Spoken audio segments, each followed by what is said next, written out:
Bienvenidos a un nuevo vídeo de Historia de España para segundo de bachillerato.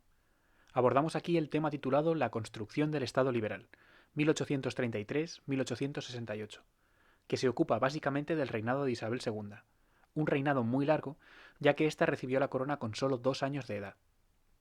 Este tema, al igual que el anterior, consta de 3 epígrafes en los que recorreremos ese reinado, abordando en el primero la etapa de las regencias, en el segundo la llamada década moderada y en el tercero el bienio progresista y la vuelta al moderantismo hasta 1868. En este primer epígrafe, titulado Las regencias y el problema carlista, 1833-1843, trataremos la minoría de edad de Isabel II. Es una etapa de transición marcada por una guerra civil, la Primera Guerra Carlista, abierta tras la muerte de Fernando VII. En este momento se confirma la división del liberalismo en dos vertientes: los moderados, partidarios de amplios poderes para la corona y un sufragio censitario, y los progresistas, partidarios de la obra de las Cortes de Cádiz y una profunda reforma social y política. Durante esta minoría de edad, Isabel II necesitó de un regente para que gobernara en su nombre hasta que alcanzara la edad adulta, cargo que recayó en su madre, María Cristina. Tanto ella como luego Isabel se mostrarían claramente a favor de los moderados, evidentemente. El primer gobierno de María Cristina aún partía del absolutismo anterior, pero como los sectores más absolutistas se agruparon en torno a Carlos María Isidro, hermano de Fernando VII, la regente no tuvo más remedio que apoyarse en los liberales. Así, en 1834, María Cristina encargó gobierno a Martínez de la Rosa, quien concibió el Estatuto Real de 1834, una carta otorgada. Se dividían las Cortes en dos cámaras, estamento de próceres y estamento de procuradores, la corona mantenía amplios poderes y el sufragio era censitario. La inestabilidad provocó que el conde de Toreno sustituyera a Martínez de la Rosa en 1835, con importantes reformas. Se disolvió la Compañía de Jesús, lo que enfrentó al gobierno con la Iglesia. Mendizábal se encargó entonces del gobierno, consumándose la transición política hacia un sistema liberal y produciéndose la desamortización de bienes del clero. Se vendieron esos bienes y se creó una masa de propietarios que eran afines al nuevo gobierno liberal. Tras el motín de la Granja, los progresistas ocuparon el gobierno. Restablecieron parte de la legislación de Cádiz, establecieron el sufragio universal para los ayuntamientos y convocaron cortes constituyentes para elaborar la Constitución de 1837. Es una constitución progresista que establece cortes bicamerales, Congreso y Senado, pero con un sufragio aún censitario. Las elecciones del 37 dieron el triunfo a los moderados, que acabaron con el espíritu de conciliación. A pesar del motín progresista de 1839, siguieron gobernando y presentaron la Ley de Ayuntamientos de 1840. Se produjo entonces una crisis que acabó con el nombramiento del progresista general Espartero como presidente y la renuncia de María Cristina, que marchó al exilio. En toda esta etapa tenemos, paralelamente, el transcurrir de la guerra civil que hemos mencionado antes, la Primera Guerra Carlista. El carlismo se basaba en la defensa de la religión, el absolutismo, la defensa de los fueros y los privilegios del antiguo régimen. Por eso sus partidarios salieron principalmente de la nobleza y la Iglesia, así como de los territorios que aspiraban a mantener o recuperar sus fueros: Cataluña, provincias vascas, Navarra. También hubo muchos campesinos que defendieron esta causa. La guerra estalla nada más fallecer Fernando VII y podemos distinguir tres fases. Una entre septiembre de 1833 y julio de 1835, destacando al general Zumalacárregui, cuya muerte finaliza esta fase. Otra hasta octubre de 1837, cuando se difunde el conflicto por todo el territorio nacional, destacando al general Cabrera en los carlistas y al general Espartero en los isabelinos. Y una última fase hasta agosto de 1839, donde se divide el carlismo entre los más conservadores, llamados apostólicos, y los partidarios de negociar. En 1839 se firma el Convenio de Vergara entre Espartero y el carlista Maroto. El rechazo del acuerdo por el propio Carlos María Isidro prolongó el conflicto hasta la derrota definitiva del general carlista Cabrera en 1840. Ese año de 1840, coincidiendo con el fin de la guerra y la renuncia de la regente, Espartero asumió la regencia como líder de los progresistas. Ejerció el poder de una forma autoritaria apoyado por los llamados ayacuchos, militares que habían luchado en América. Prosiguió la política económica de Mendizábal y tuvo que hacer frente a un levantamiento moderado del general O'Donnell. En 1842, con el escaso apoyo parlamentario que tenía, Espartero tuvo que hacer frente a los sucesos de Barcelona, donde una recluta de soldados derivó en tumultos callejeros. Esto, sumado a la apertura económica a productos que competían contra los catalanes, provocó una revuelta importante contra el regente. Espartero solucionó el problema bombardeando Barcelona con graves consecuencias materiales y humanas. Tras esto, tanto progresistas como moderados, con el apoyo del general Narváez, provocaron la renuncia de Espartero y su exilio en 1843. Esta situación obligó a adelantar la mayoría de edad de Isabel II con solo 13 años, finalizando el periodo de las regencias y nuestro epígrafe. Entre 1843 y 1844 se deshizo el influjo de Espartero a nivel institucional y para evitar el regreso de María Cristina se adelantó la mayoría de edad de Isabel II con el visto bueno del general Narváez.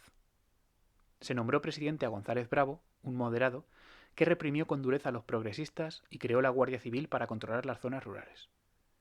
Su gobierno acabaría ese mismo año, y Narváez tomaría las riendas del poder. Durante todo el reinado de Isabel II encontramos 5 tendencias políticas, que fueron de izquierda a derecha, demócratas, progresistas, Unión Liberal, moderados y carlistas.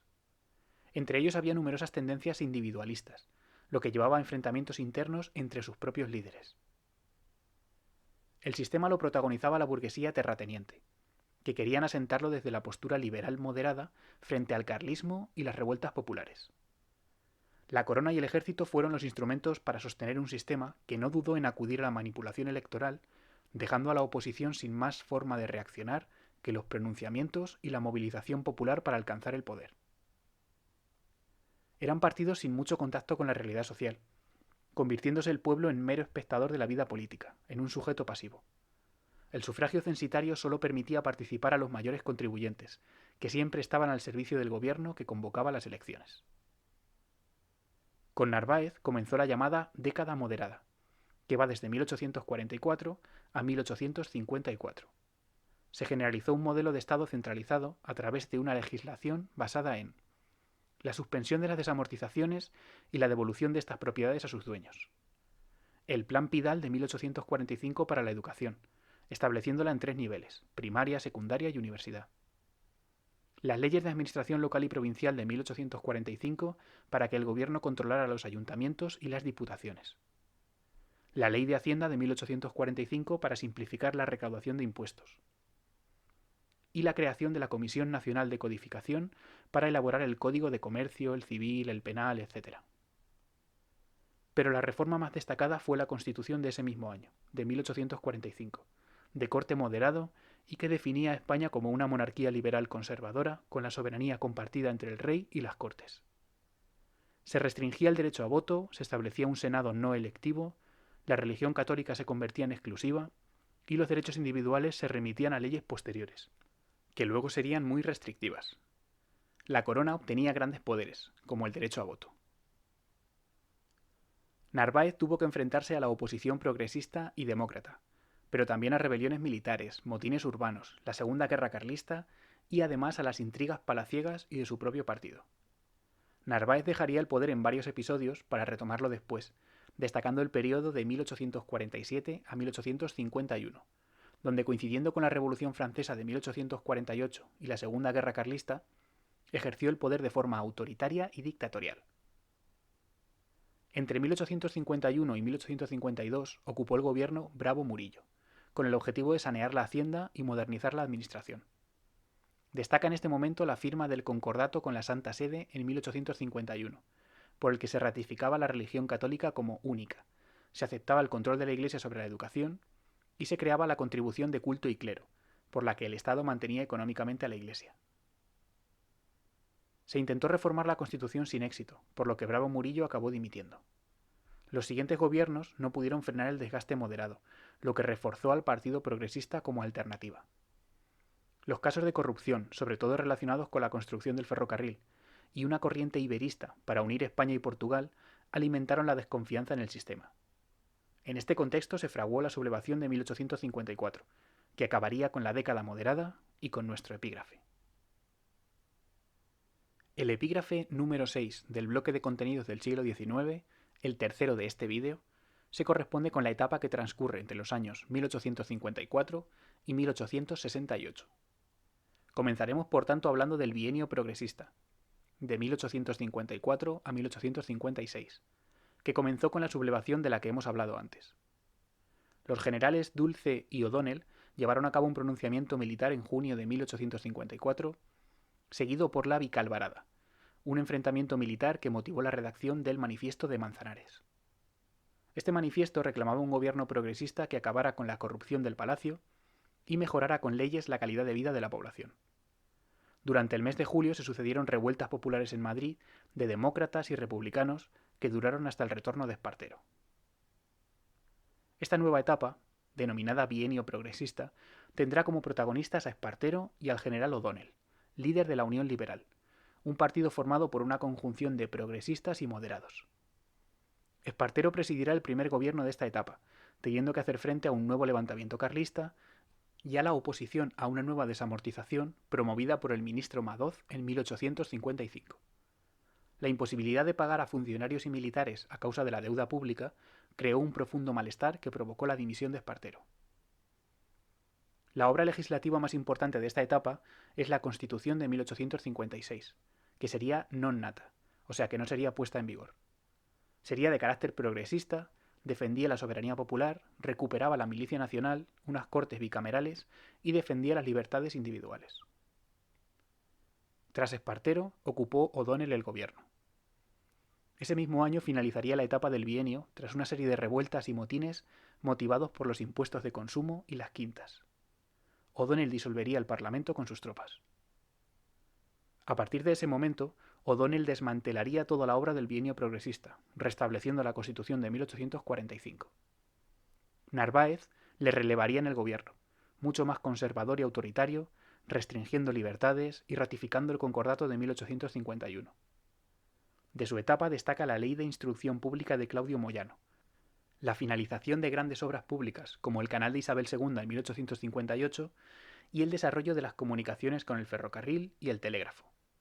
Su gobierno terminaría con la grave crisis de subsistencias de 1857, que provocó conflictos sociales a los que Narváez respondió con una violenta represión que lo llevaría a ser sustituido por O'Donnell de nuevo.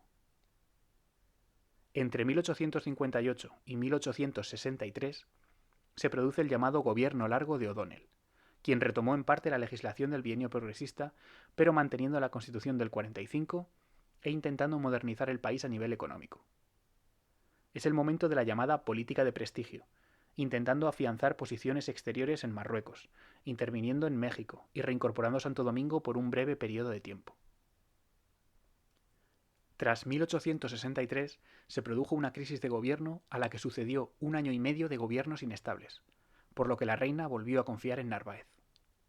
Su primera intención fue establecer un turnismo entre moderados y unionistas, pero su propio partido se opuso y los progresistas cada vez se acercaban más a los demócratas, radicalizándose.